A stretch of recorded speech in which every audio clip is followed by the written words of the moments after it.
So we'll start our session by paying our obeisances to His Divine Grace, Bhaktivedanta Swami Prabhupada, the founder Acharya of International Society for Krishna Consciousness. So today we are going to start the first chapter of Bhagavad Gita. And we'll just start with maybe, a bit of background. And we did go through this in our first 9 sessions. I think you all would recollect as I go through. So I'll not really go into much detail, but just touching the key points over there, because this will set us the ground to get started with the first chapter of Gita. So we saw how, there were, due to the untimely death of Pandu Maharaj while he was on exertion during the hunting, Dhritarashtra eventually took over the responsibility, right? So Dhritarashtra, like we know, that he was blind from birth, right? But he was just, we'll see, and we also have an idea watching Mahabharata and all of that, that how he was just not materially blind, but also spiritually he was blind because he was so materially attached to his son, Duryodhana, right? So he was bereft of this spiritual vision overall. So Dhritarashtra took over, as in absence of Pandu, the kingdom to be taken care of. But he always had the aim to have his son Duryodhana become the king. And we saw how Duryodhana, along with Dhritarashtra and his brothers, plotted so many evil plans against Pandavas. And something like we see here, the disrobing of Draupadi, putting the Lakshadra into fire, So Pandavas had to face many, many problems due to these evil plans from Duryodhana and Dhritarashtra, right? So they, at every step there, his aim was to kill Pandavas so that he can take over the kingdom. And this shows, how a materially attached person like even Dhritarashtra, he eventually, only commits all the kind of sins just because he was so much into his son. And we also saw, last time in those 9 sessions, how Duryodhana, he had committed all the high grades of sinful activities. I would just repeat this, what we did before, that in our scriptures, in Manu Samhita, it is mentioned that there are 6 kinds of aggressors, right? And if any person commits one of these aggressors, he should be killed immediately. That's as per our scriptures.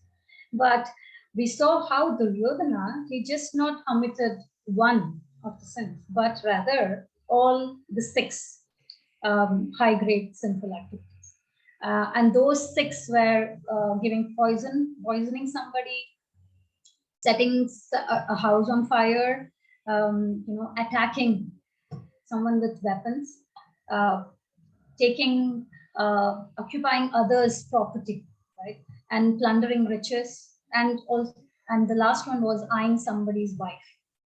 And when we say these, the first person who comes to our mind is Duryodhana, because he committed all of this poisoning. He poisoned Pandavas. He set the fire in house, what we just discussed.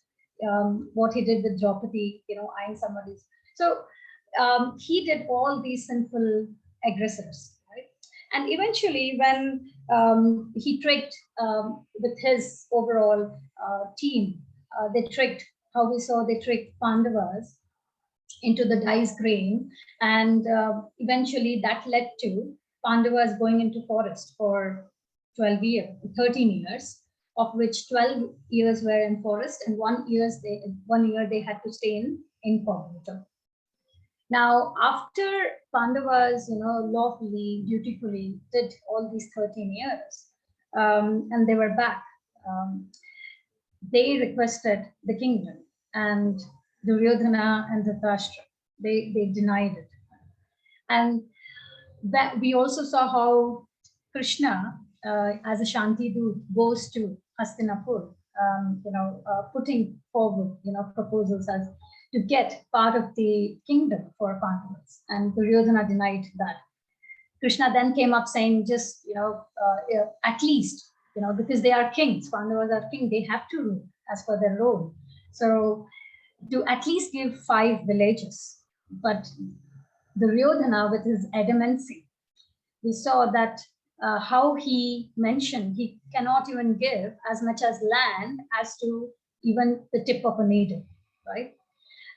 So eventually then the war was just inevitable. So we had this Mahabharata war as outcome of that. And within the field, on the first day, Gita was spoken by Krishna to Arjuna. And we'll step that into today with this background. So this is what we are setting up. So just to give you an idea how this slide you will see consistently across every class, and what this slide says is that we are dividing 18 chapters of Bhagavad Gita into 3 parts. Part 1 will comprise the first 6 chapters, which are in here on the screen. Part 2 would comprise from chapter 7 to 12, and part 3 from chapter 13 to 18. And in part 1, this section is called as Karma Yoga section.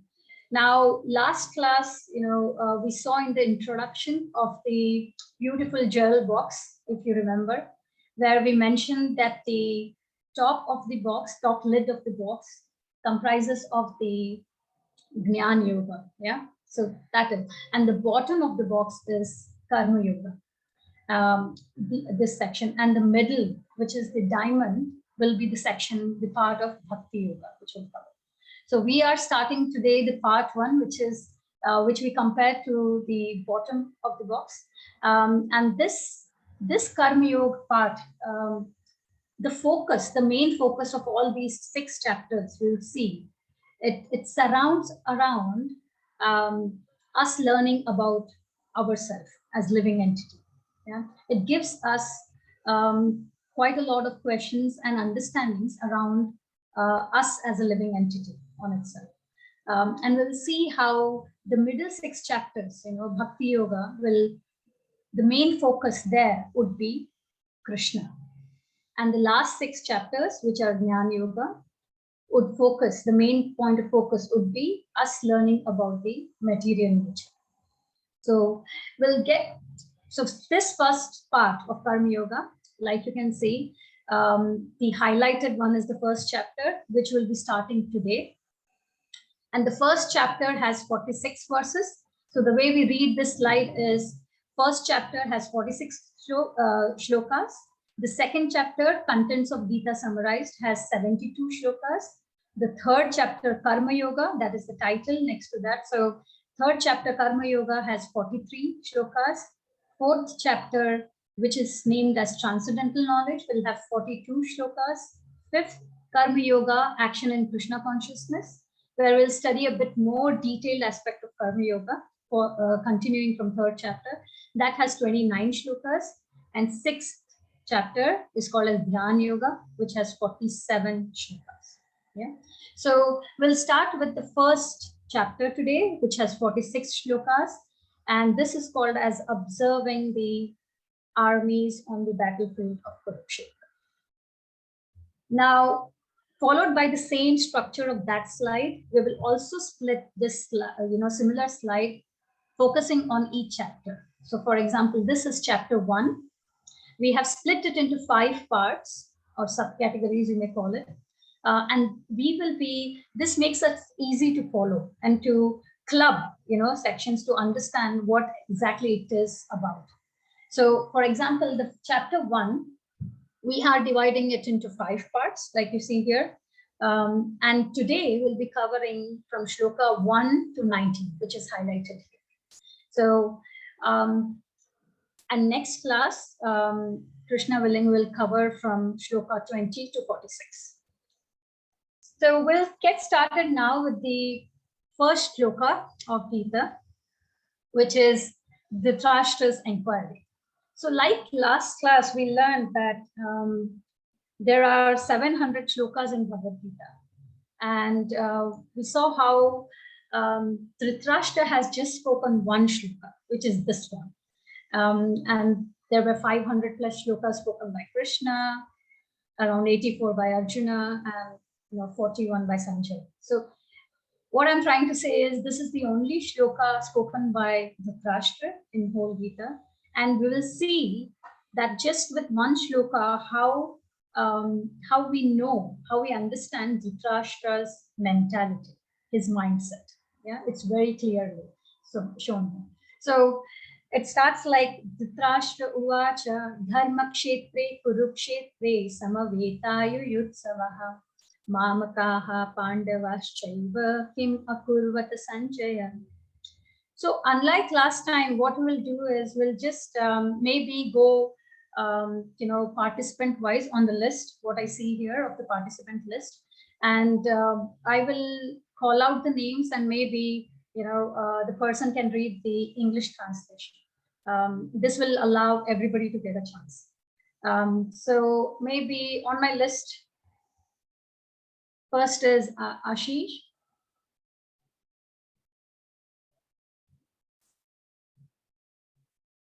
So can you read the English translation of the first shloka on the screen?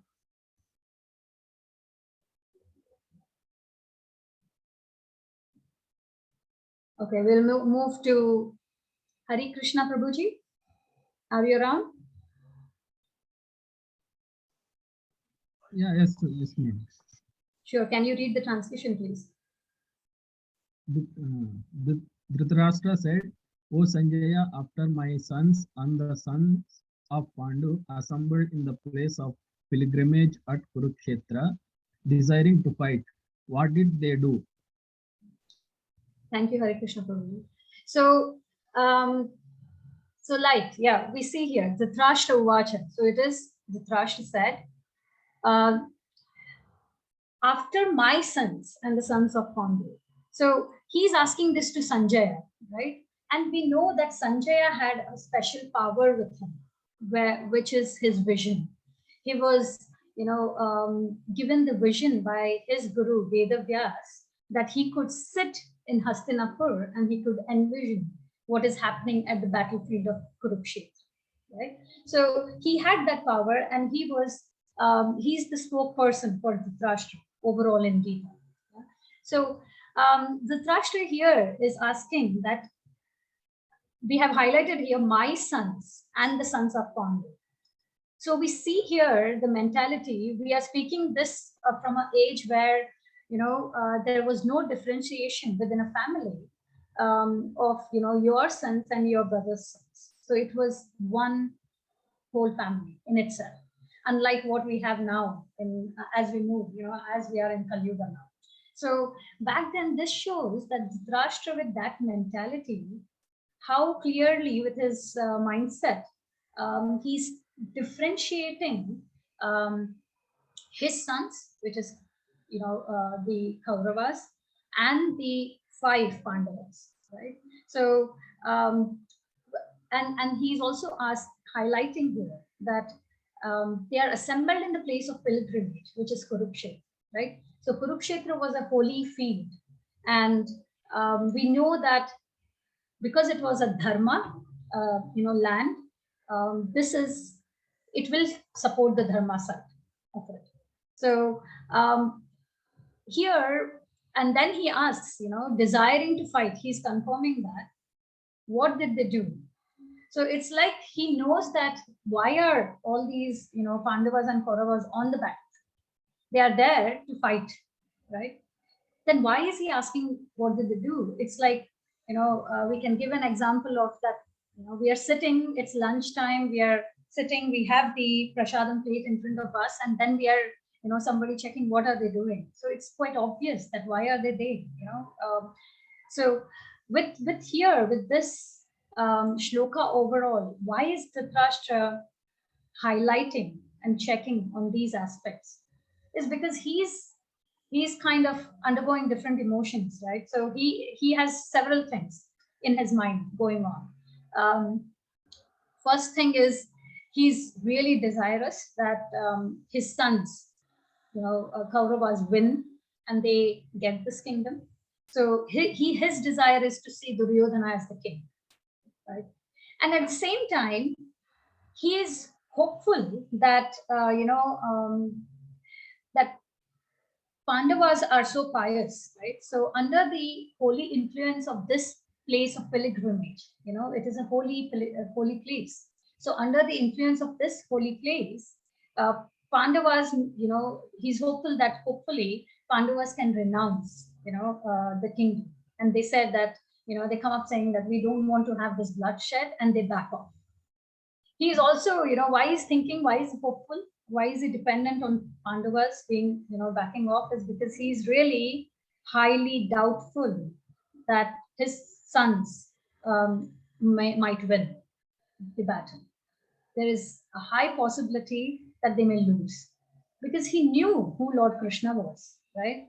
And that's why he's really fearful at the same time that, Kurukshetra is a place of dharma, right? Holy place. And it will have an inclination towards the team which is on the dharma side. And who was on dharma side? The Pandavas, right? So he knew the who Lord Krishna is. He knew the influence of the holy place. Still, Dhritarashtra was desirous that his son should get the kingdom. He should become the king. Now, this clearly, that's why I was saying, this clearly shows that how, when we are, how materially attached Dhritarashtra was to his son, which is Duryodhana. He was trying to take someone else's property, right? And that's why they landed up in such pitiful condition at the end of the war. So with this is the first shloka. Does anyone have any questions on this one?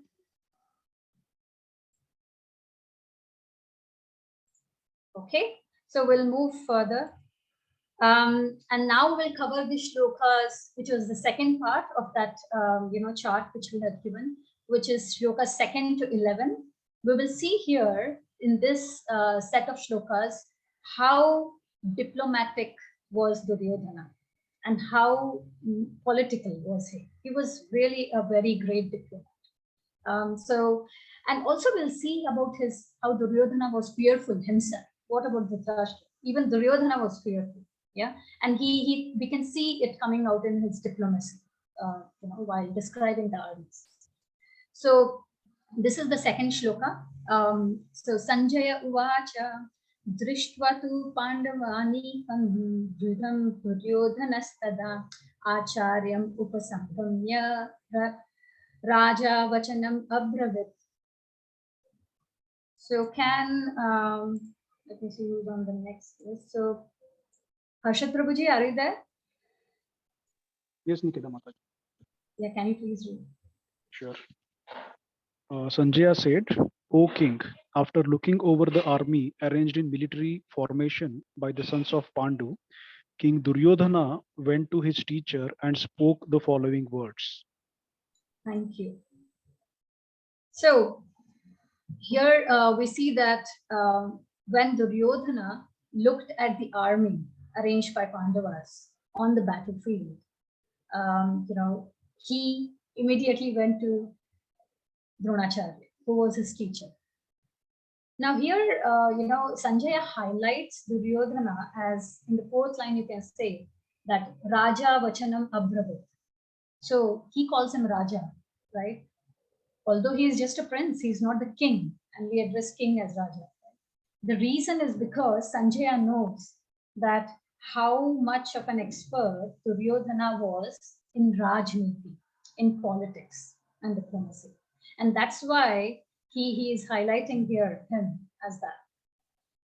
Now, further to this, we will see, this is the third shloka. Pashaitam Pandu Putranam Acharya Mahitam Chunum Yudham Drupada Putrena Tava Shishyena Dhimata. So this is the third shloka. And Jyotiji, are you around? Yes. So I am audible? Yes, you are. Thank you. Okay. Oh, my teacher, Behold the great army of the sons of the Pandu, so expertly arranged by your intelligent disciple, the son of Drupada. Thank you. So, right. So Duryodhana went immediately to the teacher. Why? Because he was really thrilled looking at the way Pandavas had set their army. It's like a child, when they come up something something really thrilling, something which is scary from inside for them. The first thing they run to is their mom. That this is what is happening. It's a way of showing, the fear inside. Right? We can correlate this. So here, for the war, we see that Pandavas had 7 Akshaunis signals, right? And Kauravas had 11 on the field. So Kauravas had much more. And we can see here, I have put, like we say, view. This is in the photo picture here, we see that it's a view formation. View means formation, right? So the right side is Pandavas with 7 Akshaun Sena, and the left side is spread out, like you can see, how spread out the Kauravas army is. It's 11 Akshaun. So it's almost, quite a lot. Okay? So Pandava's side, so here let's go on the shloka first, maybe that he says, he goes to Dronacharya, Duryodhana, and he says that he highlights that this intelligent arrangement of this army is by whom? By his intelligent disciple, son of Drupada. So he is not taking the name of the person, of his disciple, which is Drishtadimna, right? Son of Drupada is Drishtadimna. So he points out particularly as son of Drupada because he wanted to ignite Dronacharya, reminding him of his, enmity with Drupada. We learned this in the starting 9 sessions, right? That that how Drupada and Dronacharya were they studied under the same Gurukul, and how they were such a good friends that Drupada said that one day when I have the kingdom, I'll give you half of it. He said that to Dronacharya. And when, as they grow up and Drupada becomes the king, Dronacharya is a Brahmana.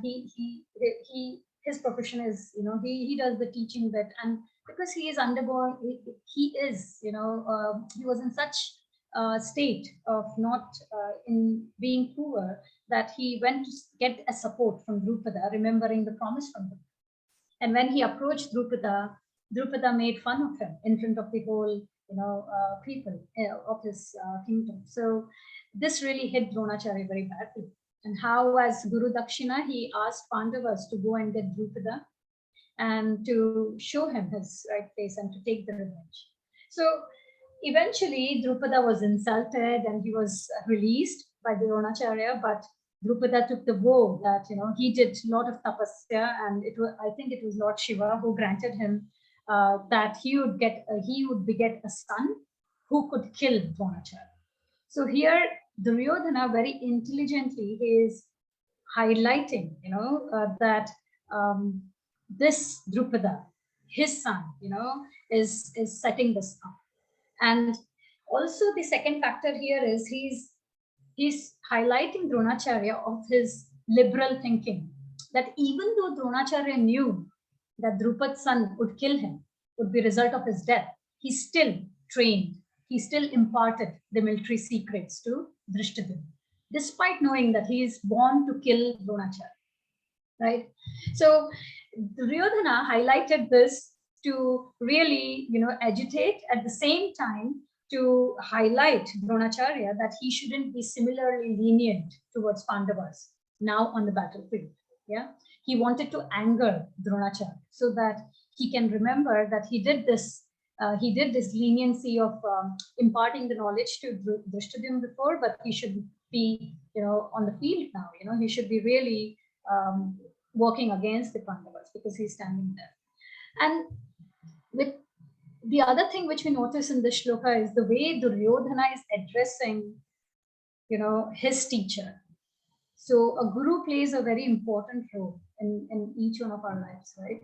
And this shows that how lack of that humbleness or humility Duryodhana had that he even pointed out his guru. Yeah. So and that's why they say when we lack the humility, only when we lack the humility, we end up blaming others. That is the reason. Yeah. So we'll move on to the next. So after Duryodhana highlighted, the expert arrangement of Pandava's army, he also highlighted some key players, the great fighters or warriors from Pandava's kingdom. Yeah. So maybe next one is Harshita. Are you around?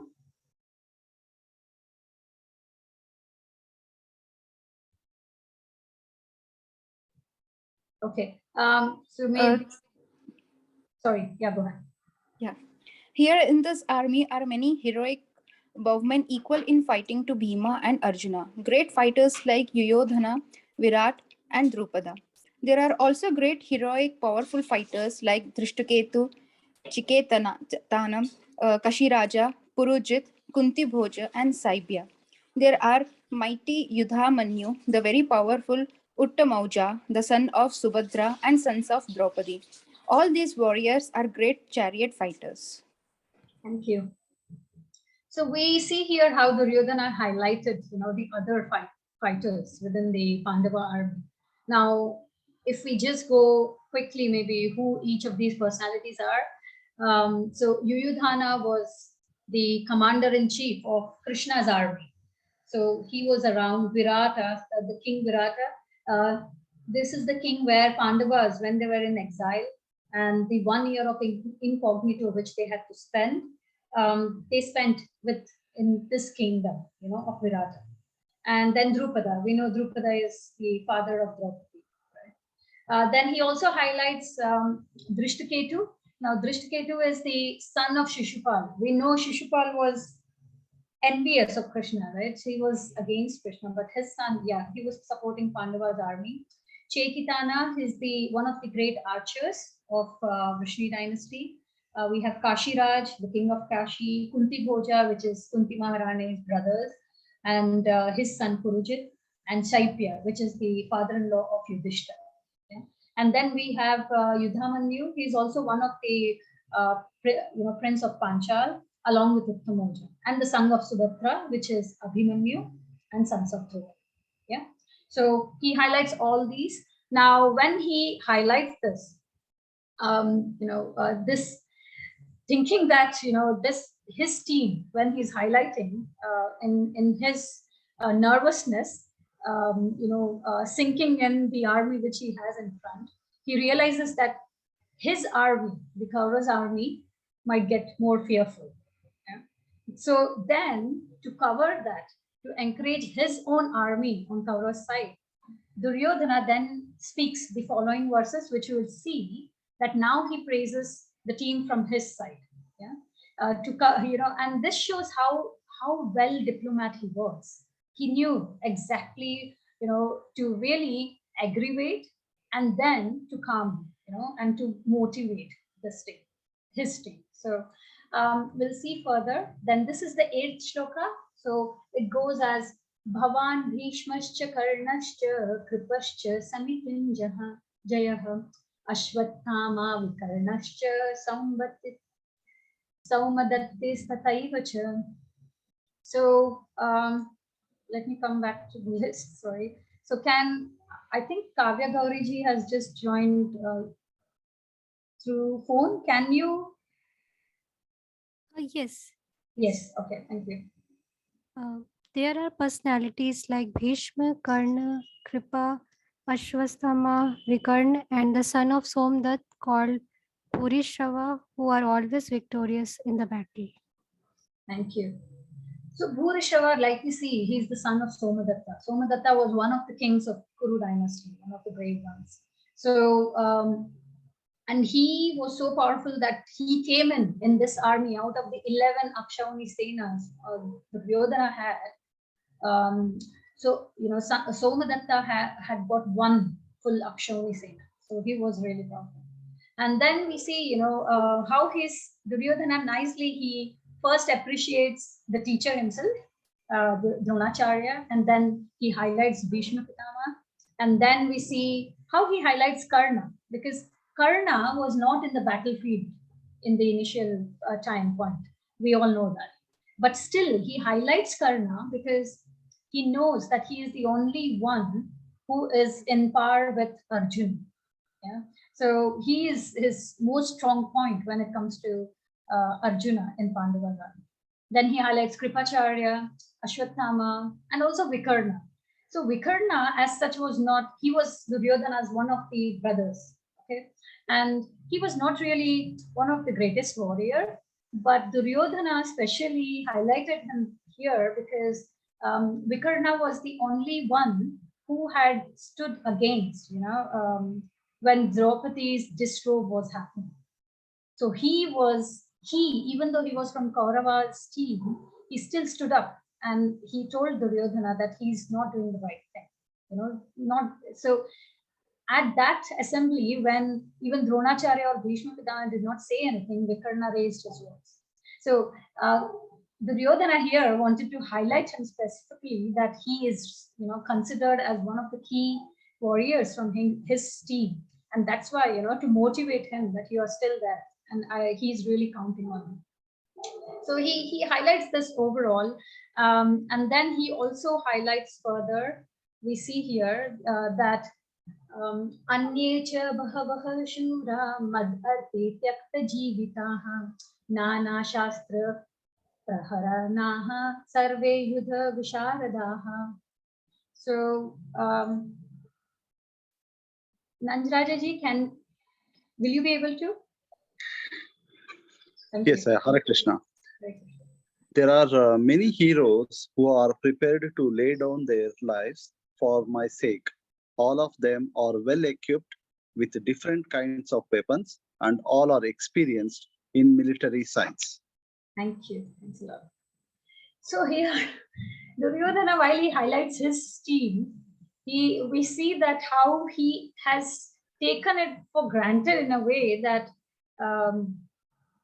his team is here to lay down their lives. So he's saying it very proudly, but we can see how Goddess Saraswati is making him speak it, that his side is adharma, so all of his team would be killed, all of his army could be killed. And why? Because they will be defeated, right? So it is like he's made to say, by destiny.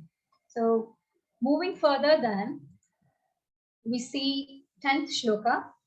Yeah, this is an important one. So aparyaptam tad asmakam balam bhishmabhirakshitam paryaptam tva idam etesham balam bhimabhirakshitam. So we, Reshma ji, will you be able to? Yes, ma'am. Our strength is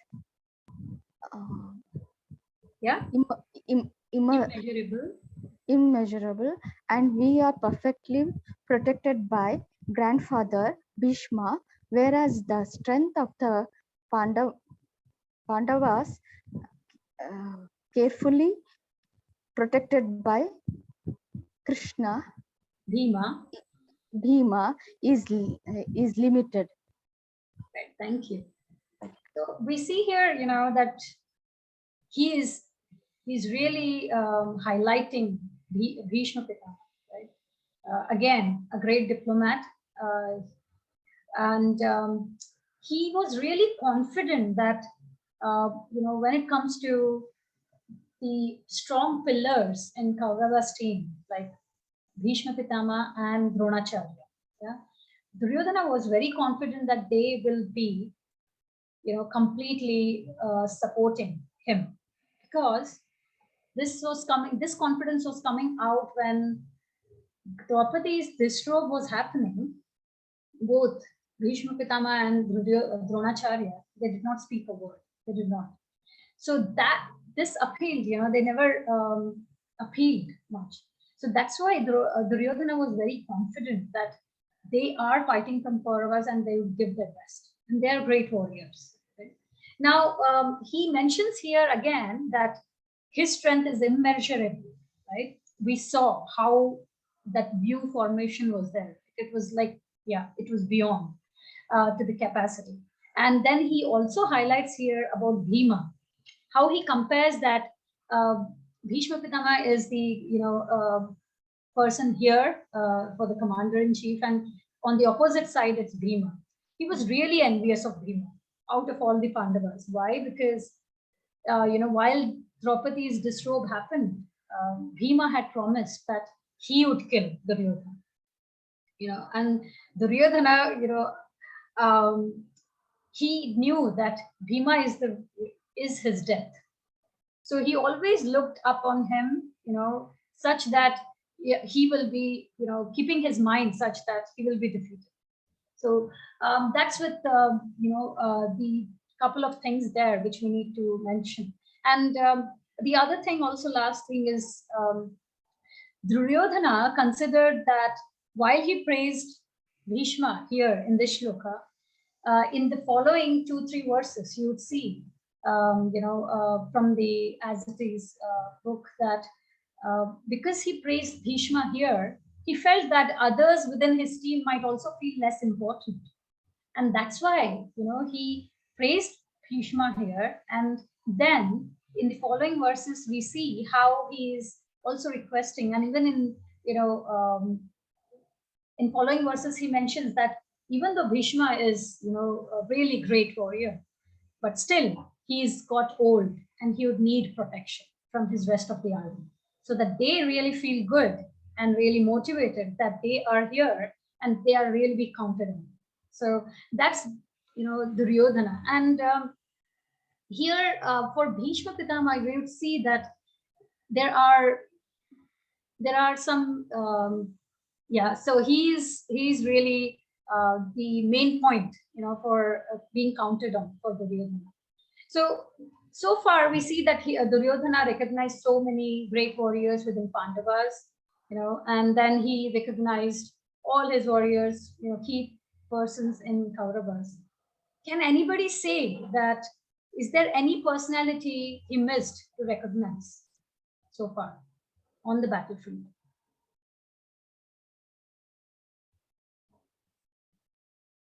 You can unmute. Is there any personality we see that he missed to recognize? Krishna. Hare Krishna Prabhuji, I think you're saying something, but I can't. He said Krishna. He said Krishna. He said, okay, I couldn't hear, sorry.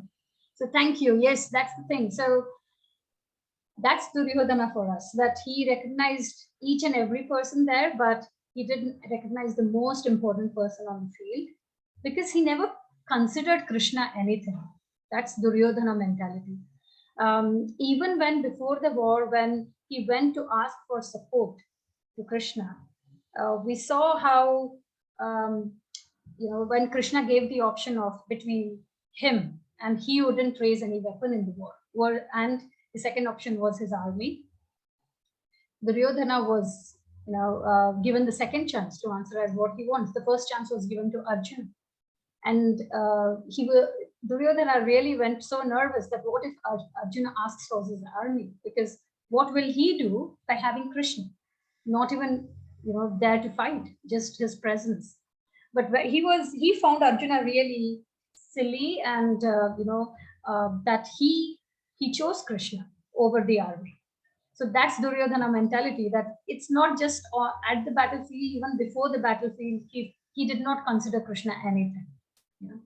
So now, I'll quickly walk through this, because we have done this in the 9 sessions again, that we saw today in detail how good Duryodhana was when it comes to his diplomacy as a leader, and with his political steps. So, but still, we in our day-to-day life, we see similarly that for us, the definition of success, being successful, is this, that we think that if we identify the right people, if we give them the right bait, if we analyze the SWOT analysis, what we do in our day, in our corporate, that strengths, weaknesses, threats, if we analyze all of that, we have a solid plan, in place. We have the similar to Duryodhana. He had everything, right? He had a huge army. We saw the setup of that army, 11 Akshauhini Sena. He had the right people,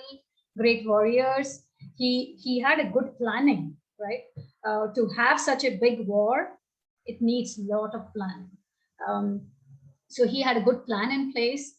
Everything was around with him, right? But still, we saw how badly he failed. Because why? He had a materialistic mentality, right? He never considered Krishna anything. Hence, even after having all these, factors, he still lost it. Right? Now, we'll see the last part of today's section, which is verse 12 to 19. And here we see description of blowing the conch shells, which is done on the outset of the war, right? So both the teams, they blow their conch shells, and we see how nicely Sanjaya describes both sides of blowing the conch shells. So the first slide, as soon as we heard Duryodhana speaking about Bhishma, right? The last shloka, we saw how Duryodhana was glorifying Bhishma, and then also asking, motivating others within his team that they are here to protect him also. So after that, what does Bhishma do? We'll see that here. So tasya sanjayanam harsham guru viddaha pitamaha simhanadam vinadyochaihi shankam dhodmau pratapan. So can I read? Yeah, go ahead. Okay, great. You can hear me right now? Yeah.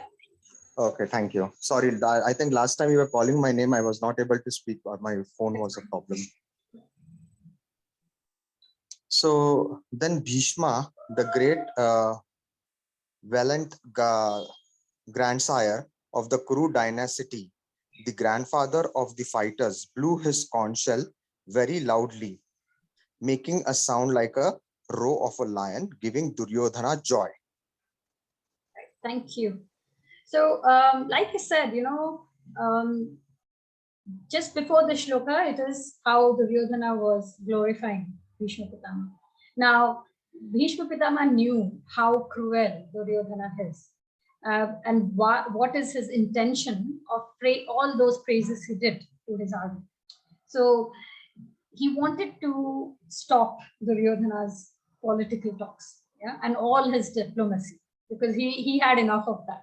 So that's why he immediately, went ahead without saying anything, and he blew his conch shell. Now, this other factor was also, one is to stop Duryodhana speaking, and the second thing was that Bhishma, we know, is a great warrior, right? He was a great devotee as well. And he was really curious and excited to see how Krishna is gonna protect the Pandavas. Right? He was eager to see Krishna and his role as a charioteer in the whole battle. And he knew that because Krishna is on Pandava's side, the victory is for sure gonna happen that side. And that's the reason why he wanted to see how would he protect his devotee even in the role of a charioteer. So he knew. We saw the shloka from Bhishma last time in the introduction, how he recognized in the bed of arrows. He knew from the start that Krishna is the supreme personality of Godhead, and that's why Bhishma is also considered as one of the 12 Mahajans. And they are.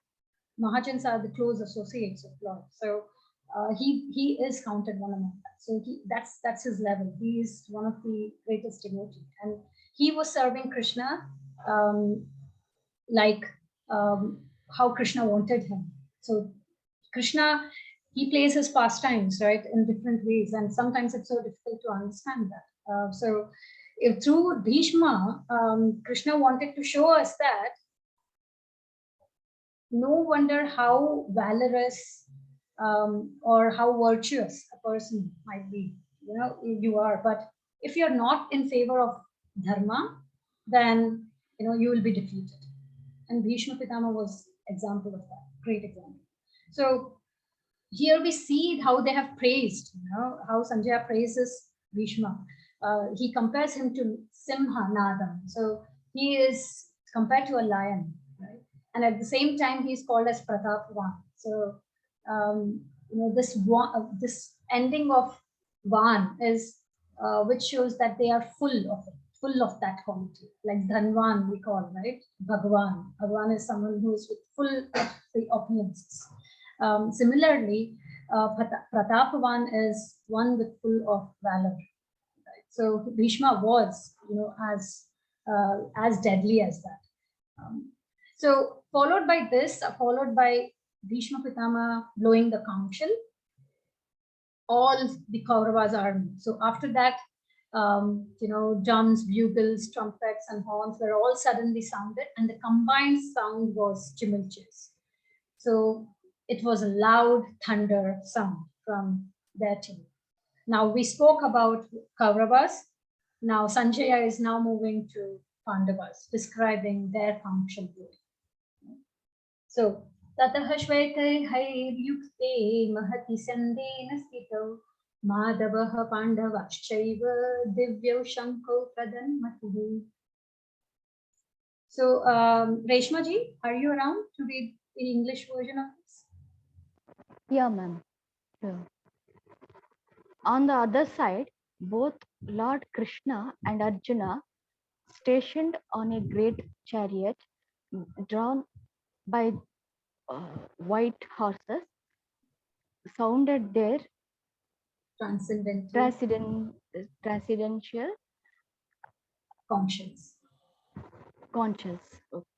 Thank you.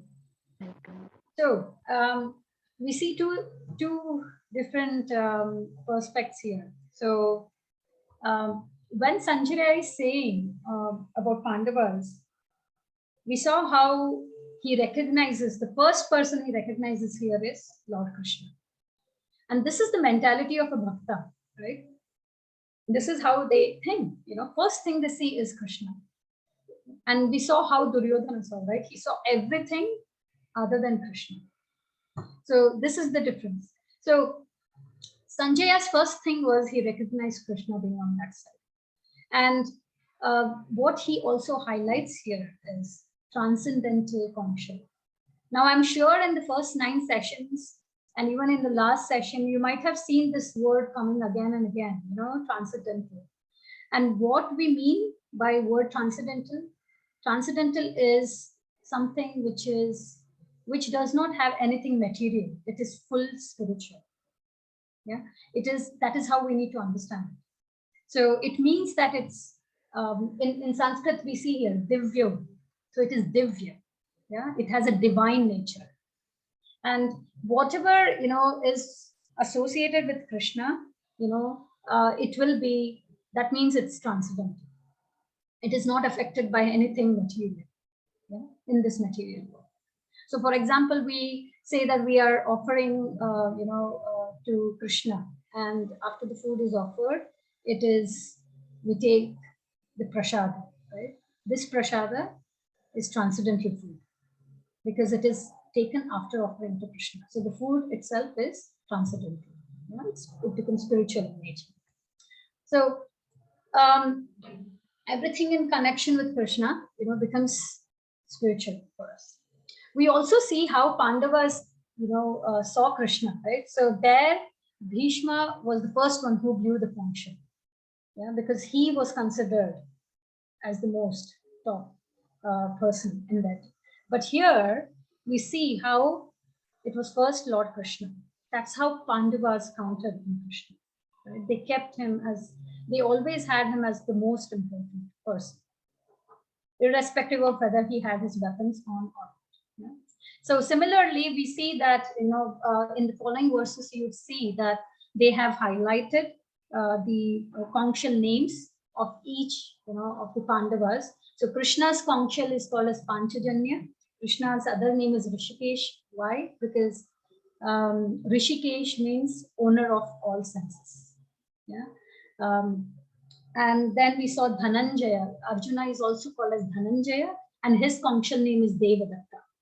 Now, why is Rishikesh it means that he's the owner of all senses. Similarly, for Arjuna, what is Dhananjay? Because he used to fetch wealth, as in when Maharaja Yudhishthir needed to perform sacrifices for the welfare of the kingdoms, they needed assets, right? They needed wealth.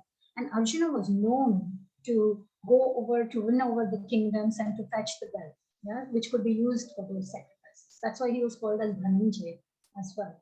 And we saw also that as an example of when Dronacharya asked Drupada, as a Guru Dakshina to Pandavas, it was Arjuna who won over Drupada. And he fetched wealth even in that case. So there we call him as Dhananjay. Similarly, Bhima, the other name is Vrikodara, because we know how much of voracious eater he was, right? So that's why his conch shell is called as Poundra. Yudhishthir Maharaj conch shell is called as Ananta Vijay. Nakula's conch shell is Subhosha, and Sahadeva's Manipushpa. Yeah. So these are the different names of these are the names of the conch shell of each of them. And just highlighting on this conch shell of Krishna, which is called as Panchajanya. Now, just a bit of background, we call this conch shell in Hindi as Shankh, right? Shankha. And does anyone know the background of story of why it is called as Shankha? Okay, so this is actually, one of the attributes of Lord Vishnu, right? So it is said that once there was a demon called as Shankasura, and he used to harass the demigods a lot. And what he did was he stole all the Vedas, and he deep dived into an ocean, and he hid himself within the ocean. Now Krishna took the incarnation, Lord Vishnu took the incarnation of Matsya Avatar. And by taking that avatar, he went into the ocean, the deep end, and he found this demon, he killed the demon. And how were why did he kill? Basically to retrieve those Vedas back, right? And how were the Vedas retrieved? When Krishna blew this Shankasura demon had a conch-shaped ear. His ear were conch-shaped. So when Krishna blew in that conch, the Om syllable came out, and from that all the Vedas were released. And that's why out of the name from the conch-shaped ear Shankasura, we call the conch as Shankha. And then the name Panchajanya. So we all know that Krishna and Balram, they went to Gurukul, and their teacher was Sandipani Muni. And as a Guru Dakshina, after their training was done, education was done, Sandipani asked for that his son was killed in ocean near Prabhashetra, and he wanted his them to get back his son. Yeah, so that was the request what he made as part of Guru Dakshina. And so Balram and Krishna, they immediately left, and they went to Prabhakshetra, and the ocean deity there, they asked the ocean. And when the ocean deity came up, and the ocean deity said that there's a demon called as Panchajanya who lives in the deep, down in the sea, in the ocean. And it may be that, that he has it, because he has the son of Sandipani Muni in his belly. So Krishna then deep dived into the ocean. He killed this demon called as Panchajanya. And this demon was also in conch shell shaped. So when he killed and he looked into his belly, the son was not found there. So he took this body of the demon and he went to, Yamaraj, to Samyamani, which is Yamaraja's residence, to that place. And then he blew the conch. And then Yamaraja, yes, he had the son of Sandipani Muni and he gave it to him. So because of killing this conch-shaped demon, Panchajanya, Krishna's conch shell is called as Panchajanya as well. So this is just a background of the story of why we call conch as a Shankha and name of Krishna's conch shell. Yeah. So further, this will be our last shloka for today, where we saw how tumultuous was the description given to Kauravas blowing the conch shell. And what was the description given when Pandavas blew their conch shell? And this is that shloka. So, Sabhosho Dhartarashtanam Vyadani Vyadharayat Nabhashta Prithivim Chaipa Tumolo Abhinunadayan. The blowing of these different conch shells became uproarious, vibrating both in the sky and on the earth. It shattered the hearts of the sons of Dhritarashtra.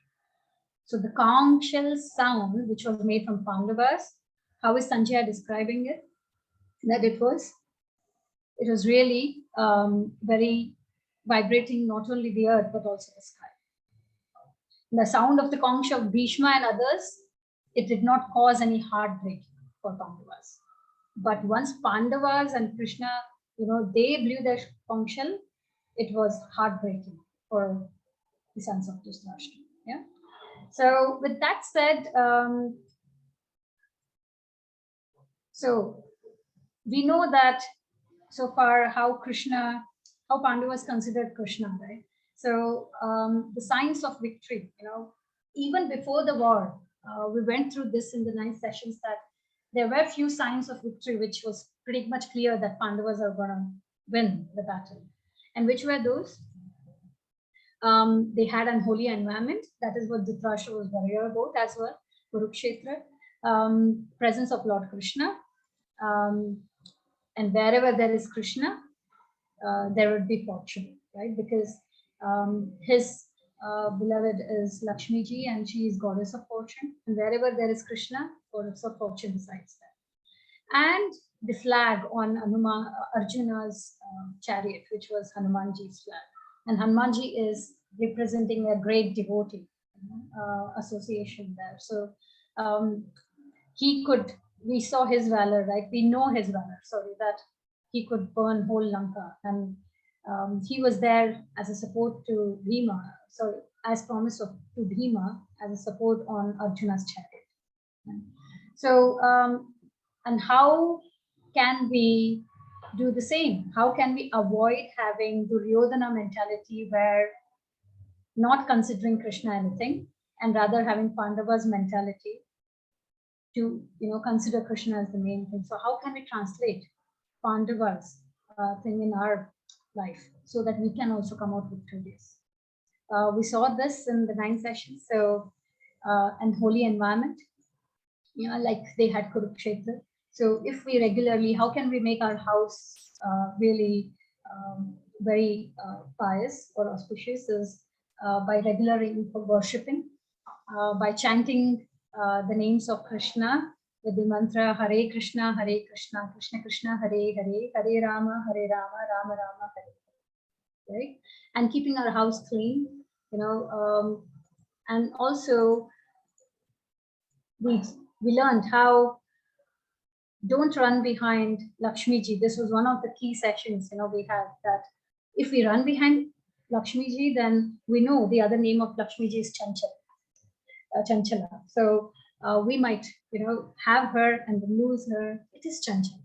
So our approach should be, if we are thinking only to have Lakshmi, that as our thing, then it will be a Duryodhana mentality because he was looking after material opulence, right? And that's why he failed.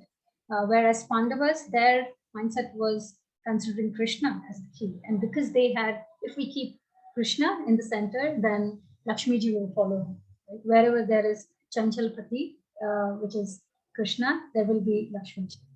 So that's why we have mentioned it, that one who chases fortune may or may not get it, but one who follows Lord Krishna, they will get everything needed. Yeah? And then the last thing there was Hanumanji, right? The flag of Hanumanji, which calls in for association. Right? We need to have association of selfless, pure-hearted devotee to keep us ongoing, to keep us positive, and to have that consistency, that positiveness, vibration. And that's why we say that show me your friends and I can tell who you are. So with that, we end the session from verse 1 to 19 of chapter 1.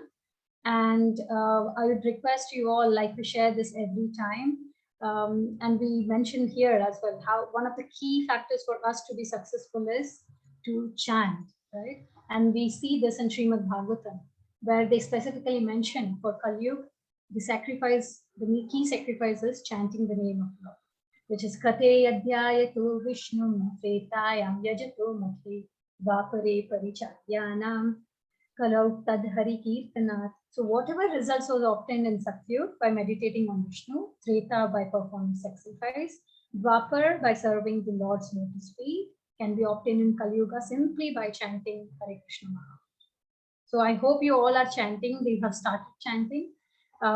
It is made so simple for Kali Yuga, right? So and we see that this shloka is also, this is the mantra, and it is mentioned in Kali Santarana Upanishad, which says Hare Krishna, Krishna Krishna, Hare Hare, Hare Rama, Rama Rama, Hare Hare.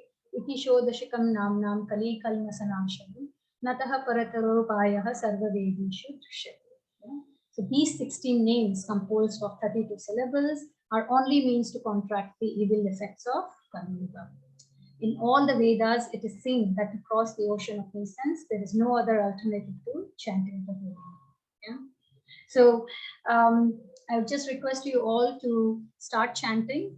And with this, I will close the session. Let me check if any of you have any